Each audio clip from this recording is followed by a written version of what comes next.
സേഫു ജിൽസി, ഇവിടെ higher secondary വിഭാഗം പെൺകുട്ടികളുടെ ഓട്ടംതുള്ളൽ മത്സരമാണ് നടന്നുകൊണ്ടിരിക്കുന്നത്. വേദിയിൽ തകൃതിയായി തന്നെ കുട്ടികൾ പെർഫോം ചെയ്തുകൊണ്ടിരിക്കുകയാണ്. രണ്ടാം ദിനം കലാപൂരത്തിന് തിരിതെളിഞ്ഞ് രണ്ടാം ദിനം എല്ലാ വേദികളും തന്നെ ഉണർന്നു കഴിഞ്ഞു. തകൃതിയായി മത്സരങ്ങൾ നടക്കുകയാണ്. വേദി 8 പള്ളിക്കലാറ് നിർമ്മല ഭവൻ HSSലാണ് ഉള്ളത്. ഇവിടെ നിലവിൽ HS വിഭാഗം പെൺകുട്ടികളുടെ ഓട്ടംതുള്ളലിന് ശേഷമാണ് HSS വിഭാഗം പെൺകുട്ടികളുടെ ഓട്ടംതുള്ളൽ തുടങ്ങിയിട്ടുള്ളത്. അത് കൃത്യസമയത്ത് തന്നെ തുടങ്ങാനായി എന്നുള്ളതാണ് സംഘാടകർ നമ്മളോട് പങ്കുവച്ച വിവരം.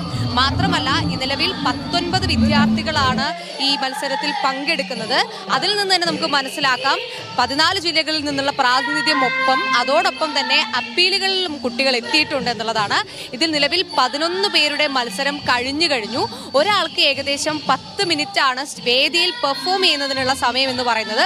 എന്തായാലും മറ്റു വാദ്യോപകരണങ്ങളൊക്കെ തന്നെ ലൈവായിട്ടാണ് പെർഫോം ചെയ്യുന്നത്, അവതരിപ്പിക്കുന്നത്.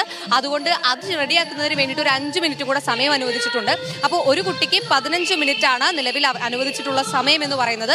ഏതാണ്ട് 7 മണിയോട് കൂടിയിട്ട് ഈ വേദിയിലുള്ള ഈ മത്സരം അവസാനിക്കുമെന്ന പ്രതീക്ഷയിലാണ് നമ്മുടെ സംഘാടകർ ഉള്ളത്.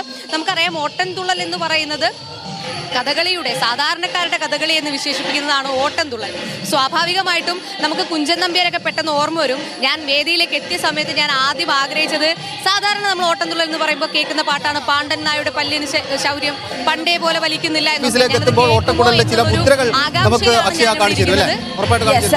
എന്തായാലും ഓട്ടംതുള്ളലൊക്കെ നമുക്ക് പിന്നീട് വളരെ വിശദമായിട്ട് തന്നെ കാണാം.